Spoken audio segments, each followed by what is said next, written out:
أعوذ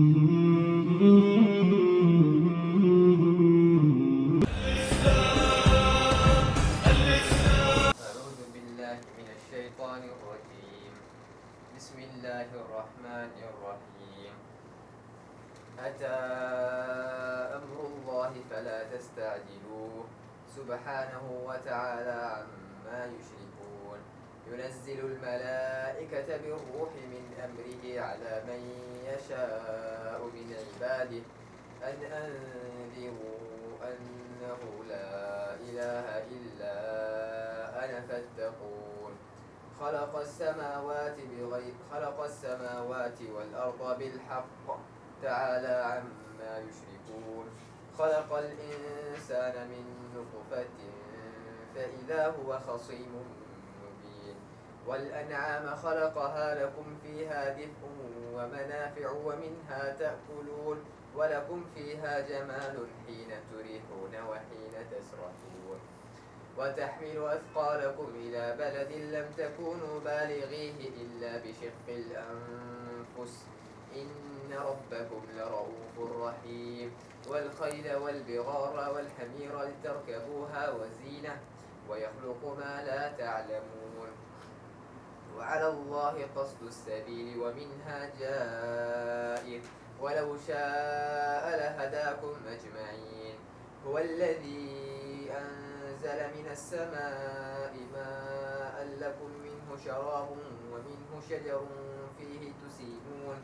ينبت لكم به الزرع والزيتون والنخيل والأعناب ومن كل الثمرات إن في ذلك لآية لقوم يتفكرون. بس کیجیے، چلیے ترجمہ پڑھیے۔ بسم اللہ الرحمن الرحیم۔ آ گیا اللہ کا فیصلہ، اب اس کے لیے جلدی نہ مچاؤ، پاک ہے وہ اور بالا و برتر ہے اس شرک سے جو یہ لوگ کر رہے ہیں۔ وہ اس روح کو اپنے جس بندے پر چاہتا ہے اپنے حکم سے ملائکہ کے ذریعے نازل فرما دیتا ہے، اس ہدایت کے ساتھ کہ لوگوں کو آگاہ کر دو میرے سوا کوئی تمہارا معبود نہیں ہے، لہذا تم مجھ ہی سے ڈرو۔ اس نے آسمان و زمین کو برحق پیدا کیا ہے، وہ بہت بالا و برتر ہے اس شرک سے جو یہ لوگ کرتے ہیں۔ اس نے انسان کو ایک ذرا سی بوند سے پیدا کیا اور دیکھتے دیکھتے صریحاً وہ جھگڑالو ہستی بن گیا۔ اس نے جانور پیدا کیے جن میں تمہارے لیے پوشاک بھی ہے اور خوراک بھی ہے اور طرح طرح کے دوسرے فائدے بھی، ان میں تمہارے لیے جمال ہے، جبکہ صبح تم انہیں چرنے کے لیے بھیجتے ہو اور جبکہ شام انہیں واپس لاتے ہو۔ وہ تمہارے لیے بوجھ ڈھو کر ایسے ایسے مقامات تک لے جاتے ہیں جہاں تم سخت جانفشانی کے بغیر نہیں پہنچ سکتے۔ حقیقت یہ ہے کہ تمہارا رب بڑا ہی شفیق اور مہربان ہے۔ اس نے گھوڑے اور خچر اور گدھے پیدا کیے تاکہ تم ان پر سوار ہو اور وہ تمہاری زندگی کی رونق بنے۔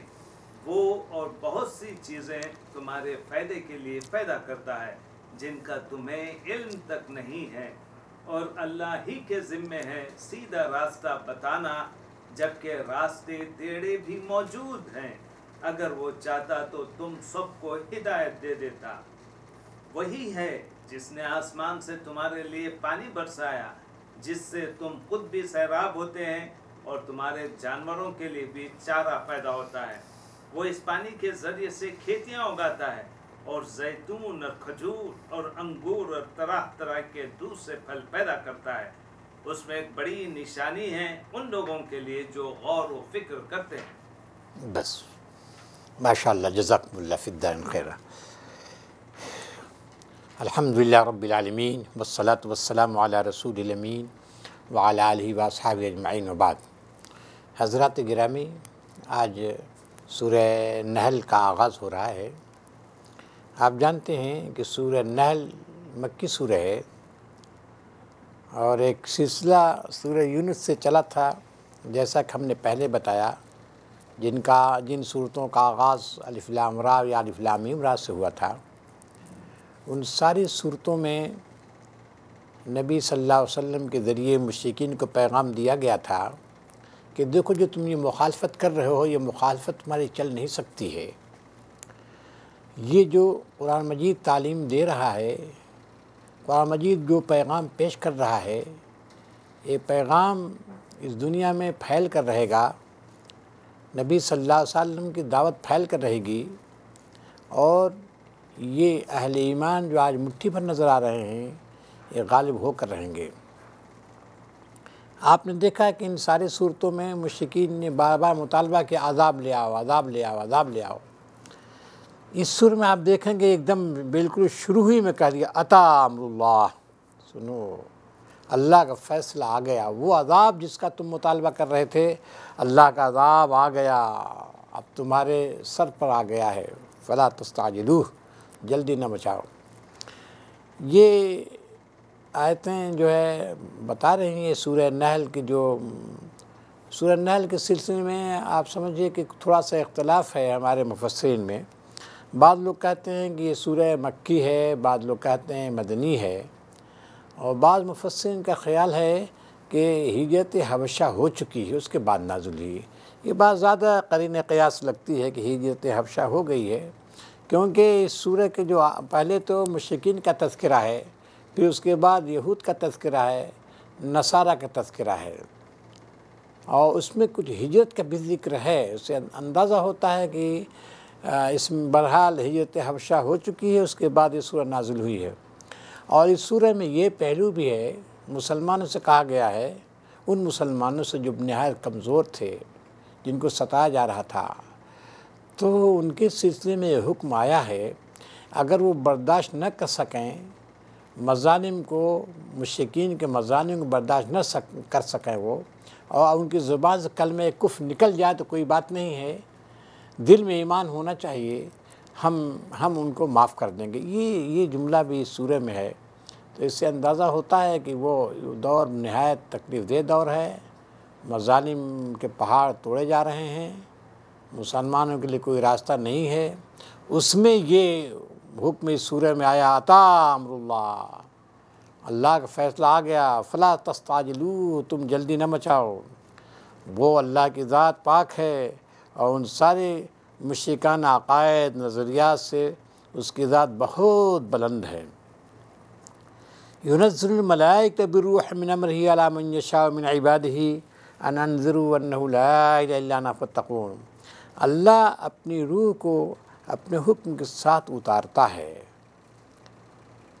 اللہ فرشتوں کو بھیجتا ہے روح کے ساتھ، فرشتوں کو بھیجتا ہے، روح کے ساتھ بھیجتا ہے، اور اس پر بھیجتا ہے جس کو چاہتا ہے اپنے بندوں میں سے۔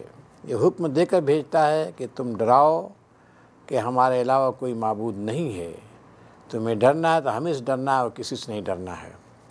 ينزل الملائکۃ بالروح من امرہ علی من یشاء من عبادہ، یہ کہنے کی ضرورت کیوں پیش آ رہی ہے عبد الرحمن صاحب؟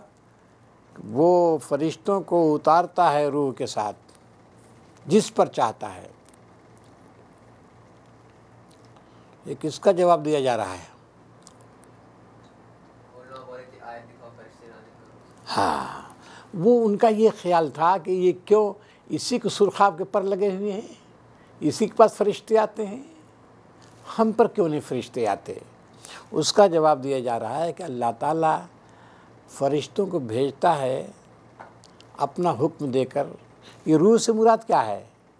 روح جی وحی، جی وحی، روح سے مراد وحی ہے، وحی کو دے کر بھیجتا ہے جس پر چاہتا ہے۔ یعنی ایسا نہیں ہے کہ کسی کو نبی بناتا ہے تو یوں ہی بناتا ہے، ایسا نہیں ہے، سوچ سمجھ کر بناتا ہے اور اس کو منتخب کرتا ہے، یوں ہی نہیں بنا دیتا۔ اس وجہ سے جو تمہارا خیال ہے کہ تم پر فرشتے آئیں تو یہ کیسے ہو سکتا ہے؟ تو اس کا جواب دے رہا ہے، خلق السماوات والارض بالحق، اللہ نے زمین و آسمان کو حق کے ساتھ پیدا کیا، تعالی عما یشرکون، اللہ نے زمین کو آسمان کو حق کے ساتھ پیدا کیا، اللہ تعالیٰ بلند برتر ہے ان سے جو شرک کر رہے ہیں۔ اللہ تعالیٰ نے زمین آسمان کو حق کے ساتھ پیدا کیا، کیا مطلب؟ دیکھیے بار بار باتیں آ رہی ہے، اللہ نے زمین آسمان کو حق کے ساتھ پیدا کیا، کیا مشرکین سمجھتے تھے کہ حق کے ساتھ نہیں پیدا کیا؟ بولیے عبد الرحمن صاحب، حق کے ساتھ پیدا کیا، با مقصد پیدا کیا، بے مقصد نہیں پیدا کیا، با مقصد ہے۔ زمین آسمان کی تخلیق با مقصد ہے، تو کیا مشرکین سمجھتے تھے کہ بے مقصد ہے کیا؟ ہاں، پھر کیوں یہ کہہ رہا ہے خلق السماوات والارض بالحق؟ یہی ہے بھائی، زمین نہیں، اب اسی کو آپ سمجھ لیجئے، وہ برابر ہم بتاتے آ رہے ہیں کہ زمین آسمان کو حق کے ساتھ پیدا کیا، مطلب یہ ہے کہ وہ انکار کر رہے ہیں، قیامت کا انکار کر رہے ہیں، ایک دن کے آنے کا، ایسے دن کے آنے کا انکار کر رہے ہیں جس میں سب کو ان کے کیے کا حساب دیا جائے گا، تو اس دن کا انکار کر رہے ہیں۔ اس کا مطلب یہ ہے کہ اگر وہ دن نہیں آئے گا تو پھر زمین آسمان سے عبث ہو جائیں گے، سب بیکار ہو جائیں گے۔ تو زمین آسمان کو بیکار نہیں پیدا کیا ہے، ایک مقصد ہے، اور مقصد یہ ہے انسان اس دنیا میں رہے اور اللہ تعالیٰ کی ہدایت کے مطابق زندگی گزارے، اور پھر جب وہ مرے اللہ تعالیٰ کے پاس اس کا حساب ہو۔ یہ حساب کتاب کے لیے پیدا کیا، اور یہ نہیں ہے کہ سب آزاد ہیں، آزاد نہیں ہے، اس دنیا میں آزاد نہیں ہے۔ تو جو ظالم ہیں، ظالموں کو پکڑا جائے گا، مظلوموں کو بدلہ دیا جائے گا، اور جو امین ہیں اور جو خائن ہیں، امینوں کو امانت داری کا بدلہ دیا جائے گا، خائنوں غداروں کو غداری کا بدلہ دیا جائے گا، یہ ہو کر رہے گا۔ اگر یہ سب نہ ہو تو زمین آسمان عبث پیدا ہو جائے گا، ایک دم اس کا کوئی مقصد نہیں رہ جائے گا۔ چلیے، خلق الانسان ہے، ہاں، انسان کو اس سے نطفہ سے، ایک نطفے سے پیدا کیا، پھر وہ کیا ہے؟ خصیم مبین۔ خصیم مبین کا مطلب جھگڑا نہیں، خصیم مبین کا مطلب یہ ہے انسان کو اس نے پیدا کیا ہے ایک نطفہ سے، ایک پانی سے پیدا کیا، اور پھر دیکھتے دیکھتے انسان باتونی ہو گیا۔ بھائی باتیں خصیم مبین ہے، باتونی، نہایت باتونی، واضح باتونی۔ اب کچھ نہیں، توتلا تھا، بچہ تھا، کچھ نہیں تھا، لیکن جب بڑا ہوا تو سب باتونی ہو گیا۔ تو وہی کہہ رہا ہے کہ انسان اپنے وجود پر غور کرے، دیکھے کہ اللہ تعالیٰ نے کس طرح انسان کو پیدا کیا، ایک نطفے سے پیدا کیا، پھر اس کے بعد وہ جو ہے بڑھتا رہا، بڑھتے اب گویائی عطا ہو گئی، اب وہ لگا بحث کرنے، باتونی ہو گیا۔ تو انسان اگر اپنے وجود پر غور کرے تو یہ سمجھے کہ یوں ہی دنیا نہیں پیدا کی گئی ہے، اور یوں ہی انسان نہیں پیدا کیا گیا ہے، بلکہ اس کا مقصد ہے، اور عظیم الشان مقصد ہے۔ اور اس دنیا کی پیدائش میں، اور خصوصاً انسان کی پیدائش میں بہت حکمتیں ہیں، کیونکہ انسان اشرف المخلوقات ہے۔ تو انسان کو کس انداز سے پیدا کیا، اس کو غور کرنا چاہیے۔ اگر انسان غور کرے، اپنے پیدائش پر غور کرے، تو پھر یہ نہیں کہہ سکتا وہ کہ دنیا بیکار ہے، عبث پیدا کی گئی ہے۔ چلیے، والانعام اور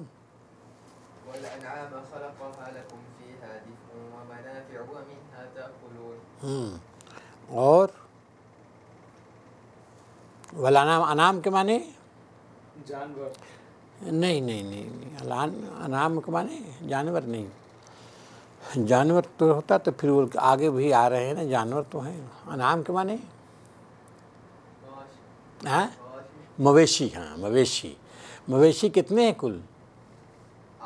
8 ہیں۔ ثمانیۃ اضراب من الضأن اثنین، من البقر اثنین، من المعز اثنین، ابل اثنین، یعنی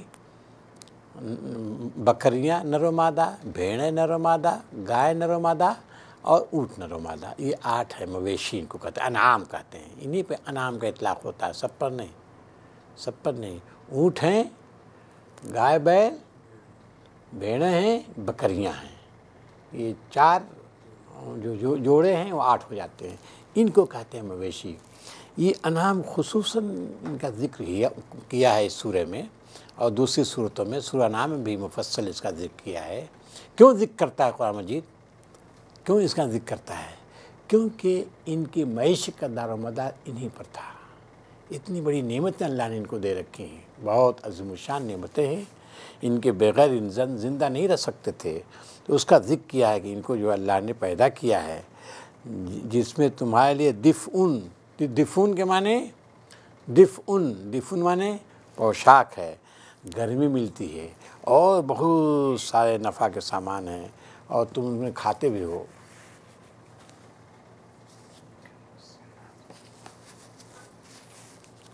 پسینہ ہو رہا ہے کیوں؟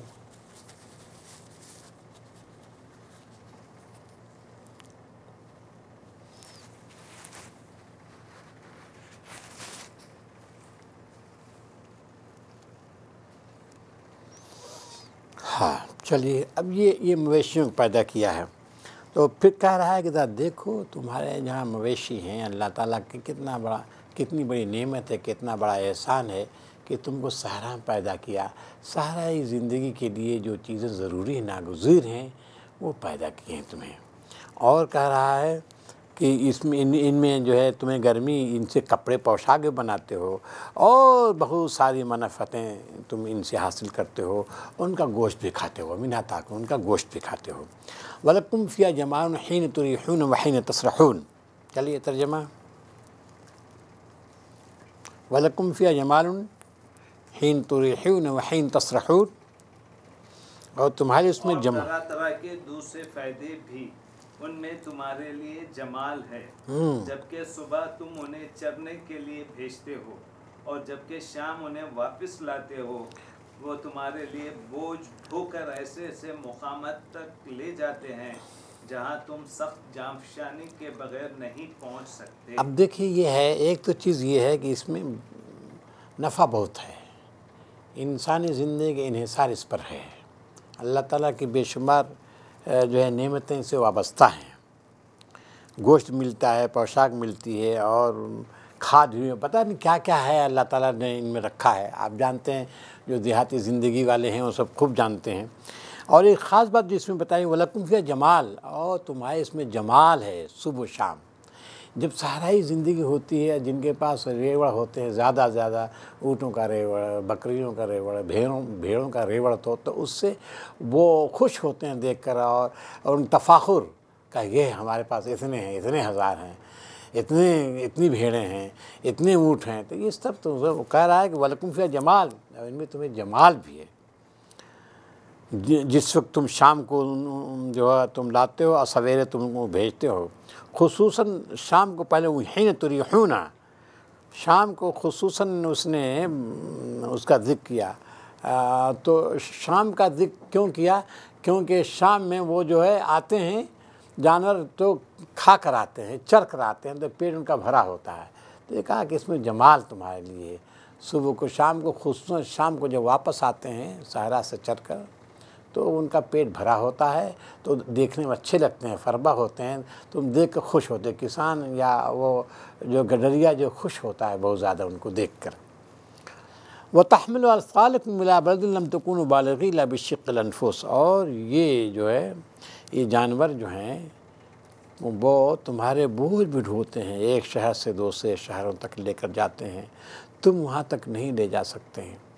تو یہ سب چیزیں ہیں، اللہ تعالیٰ نے ان کو بنایا ہے، تمہارے لیے بنایا ہے، تم کو فائدہ پہنچانے کے لیے بنایا ہے۔ کیوں بنایا؟ ان ربکم لرؤوف رحیم، کیونکہ تمہارا رب رؤوف ہے، رحیم ہے۔ چلیے آگے۔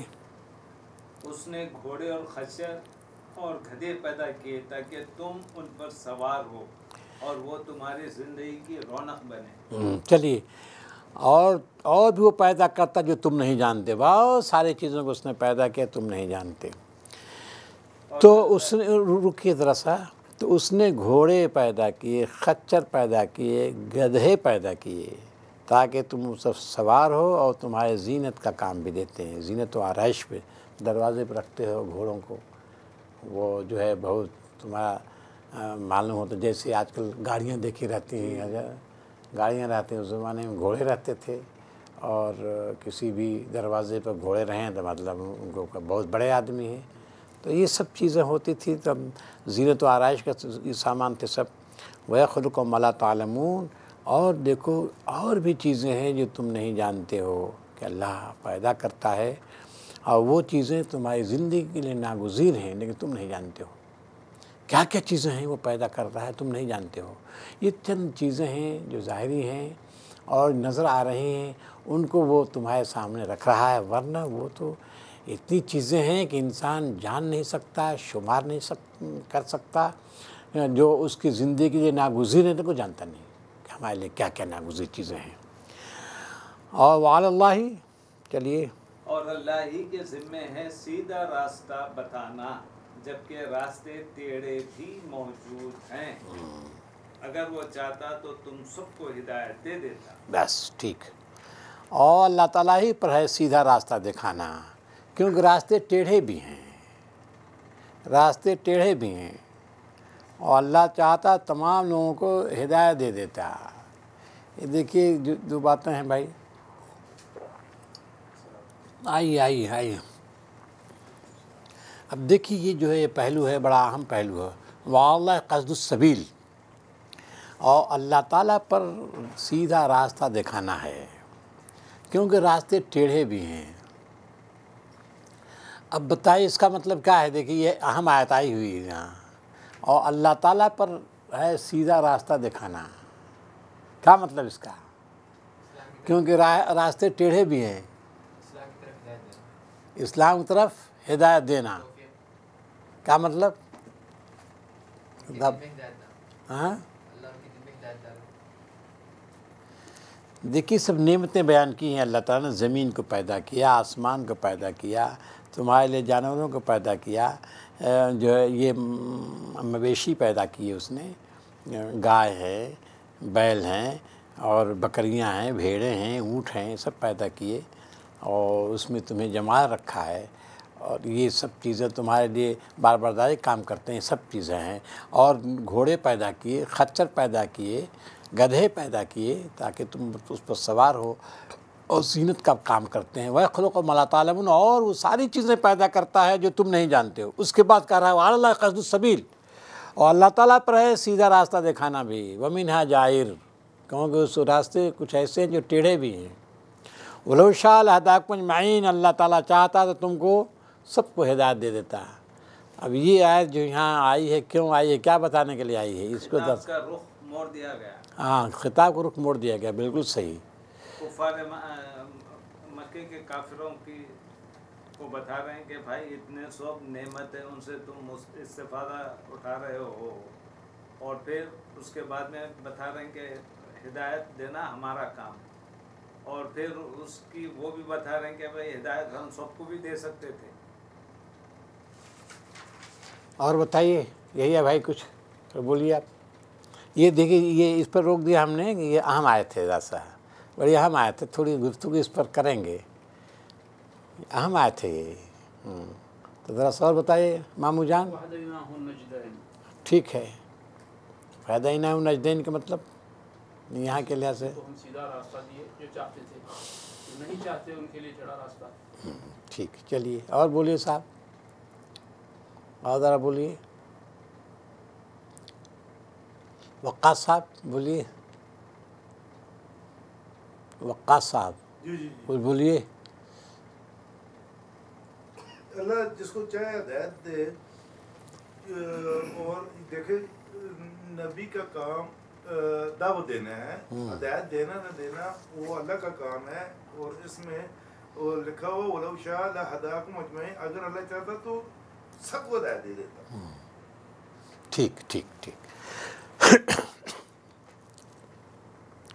اسی میں ایک بات ذرا شامل کیجیے آپ، دیکھیے بہت ساری نعمتوں کا ذکر کیا اللہ تعالیٰ نے، کیا کیا نعمتیں ہیں اوپر دیکھیے، اس نے بتایا ہے کہ انسان کو پیدا کیا، نطفے سے پیدا کیا، پھر انسان بڑا ہوا، باتونی ہو گیا، پھر انسان کی زندگی گزارنے کے لیے اس نے مویشی پیدا کیے جس میں پوشاکیں ہیں، اور بہت سارے کام لیتا ہے انسان، اور کھاتا بھی، خوراک بھی ہے، اور پھر اس میں جمال بھی رکھ دیا ہے، صبح شام جو ہے جمال بھی رکھ دیا، جب یہ جو ہے چراگاہ کی طرف بھیجتا ہے اسے ایک خاص منظر ہوتا ہے، اور جب آتے ہیں وہ خاص منظر ہوتا ہے، تو تو اس میں جمال ہے. جی اس کا مطلب یہ ہے کہ ان ساری نعمتوں کے کو استعمال کے بعد میں آپ شکر ادا کرو اس کا. ہاں بالکل صحیح, بنو نہ شکر نہ بنو. بالکل صحیح ہے. تو یہ سب کہہ رہا ہے کہ یہ ساری چیزیں ہیں.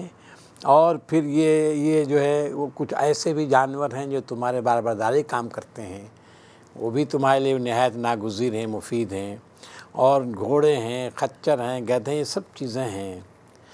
اب یہ بتا رہا ہے بتاؤ یہ سب یہ نعمتیں ہیں نا, یہ نعمتیں کس لیے دی گئی ہیں؟ اب چلیے یوں سوچئے, شکر گزاری کے یہ نعمتیں دی ہیں اللہ تعالیٰ نے کس لیے؟ تاکہ ٹھیک ہے, یہ بات صحیح ہے.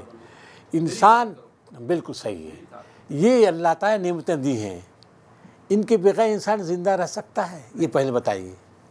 ان کے بغیر انسان زندہ نہیں رہ سکتا. تو سوال یہ پیدا ہوتا ہے کہ جب اللہ تعالیٰ جو ہے انسان کی مادی زندگی کے لیے ساری نعمتیں پیدا کی ہیں, تو روحانی زندگی کے لیے کوئی نعمت نہیں پیدا کرے گا.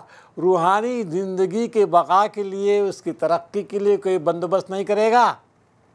ہاں بندوبست کرے گا. اس نے بندوبست کیا. کون سا بندوبست کیا؟ قرآن مجید نازل کیا, رسول کو بھیجا.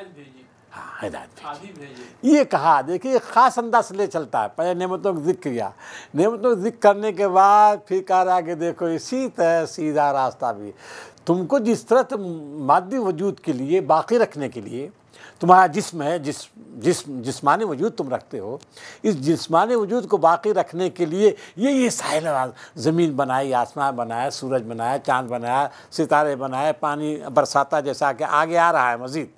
یہ سب کیا تاکہ یہ تمہارا مادی وجود باقی رہے. کیا تم مادی وجود خالی رکھتے ہو؟ نہیں, تم ایک روحانی وجود بھی رکھتے ہو. تو روحانی وجود کو باقی رکھنے کے لیے کچھ انتظام نہیں کرے گا؟ انتظام کیا ہے. اسی انتظام کا نام کہیے رسالت ہے, اسی انتظام کا نام قرآن مجید کا نزول ہے. یہ سمجھایا اس نے, کیونکہ راستے کچمج ہیں, شیطان بیٹھا ہوا ہے, سیدھے راستے بیٹھ کر وہ بہکا رہا ہے. اس سے انبیاء کو بھیجا اللہ تعالیٰ نے تاکہ یہ سیدھا راستہ دکھائیں. انذرو, آئیں اور ڈرائیں کہ ہمارے علاوہ کوئی معبود نہیں. اب دوسری بولو شاء لہداکم اجمعین, وہ چاہتا تو سب کو ہدایت دے دیتا. کیسے ہدایت دے دیتا؟ چاہتا سب کو ہدایت دے دیتا. چاہتا تو کن فیکن, نہیں, چاہتا تو سب کو ہدایت دے دیتا. جی قلب سلیم, ٹھیک کہا. وہ چاہتا تو مجبوراً سب کو ہدایت دے دیتا بالجبر, لیکن بالجبر وہ نہیں, امتحان لینا ہے اس کو, امتحان لینا ہے. اگر چاہتا سب کو سیدھے راستے پر ڈال دیتا. بھائی یہ جانور ہیں, سیدھے راستے پر چل رہے ہیں کہ نہیں اپنے راستے پر؟ جانوروں کو جس چیز کے لیے بنا ہے اسی راستے پر چل رہے ہیں. زمین کو بچھا دیا ہے, زمین بچھی ہوئی ہے, اس کی بات یہی ہے. سورج اور چاند چل رہے ہیں, ان کی عبادت وہی ہے, پابند ہیں. اسی طرح انسانوں کو پابند بنا دیتا ہے. لیکن ایسا نہیں کیا اس نے, بلکہ انسان کو آزادی دے رکھی ہے. اس نے آزادی دے رکھی ہے. تو اب اللہ تعالیٰ جب آزادی دے رکھتے ادھر بھی جا سکتے ہیں, ادھر بھی جا سکتے ہیں. اس لیے اس نے انبیاء علیہ السلام کو بھیجا تاکہ سیدھے راستے پر چلائیں ان کو. کیونکہ انسان کے پاس کتنی عقل ہے, آج تک انسانوں نے ناپا نہیں ہے, ناپ نہیں سکے اور نہ ناپ سکتے ہیں کبھی. کتنی زیادہ عقل ہے اس کے پاس, بہت دور تک جا سکتا ہے. دور تک جا سکتا ہے تو بھول جائے گا راستہ بھولے گا یقیناً. تو اللہ تعالیٰ نے رہنما انسانوں کے لیے بھیجا ہے تاکہ راستہ بتائیں اور سیدھے راستے پر چلائیں. اس لیے ہمیشہ جو پیغمبر کو بھیجتا رہا. یہ کہا وَلَوْ شَاءَ لَهَدَاكُمْ اجمعین. اللہ تعالیٰ چاہتا جس طرح سب کو ہدایت دے دی, فطری تکوینی, جس کو آپ کہتے ہیں فطری تکوینی ہدایت. تکوینی ہدایت سب کو ملی ہوئی ہے, تو وہ تکوینی ہدایت ان کو بھی دے دیتا ہے. لیکن یہ اشرف المخلوقات تکوینی ہدایت کے ساتھ نہیں چل سکتا ہے. یہ اشرف المخلوقات ہے. اشرف المخلوق, اس کی اشرفیت کس چیز میں ہے؟ اس کی آزادی میں ہے. آزاد مخلوق, جب آزاد مخلوق ہے, آزادی جب دے دی گئی ہے تو یہ بھٹک سکتا ہے. تو اس کی رہنمائی کے لیے ہمیشہ اللہ تعالیٰ پیغمبروں کو بھیجتا رہا. یہ اس کو وہ یہ دلیل دے رہا ہے۔ اور آپ دیکھیں گے یہ جو ہے اس انداز کے دوران مختلف انداز ہے، نعمتیں دینے کے بعد ایک دو جملوں میں ایسے کچھ الفاظ لے آتا ہے تاکہ ادھر رہنمائی ہو جائے۔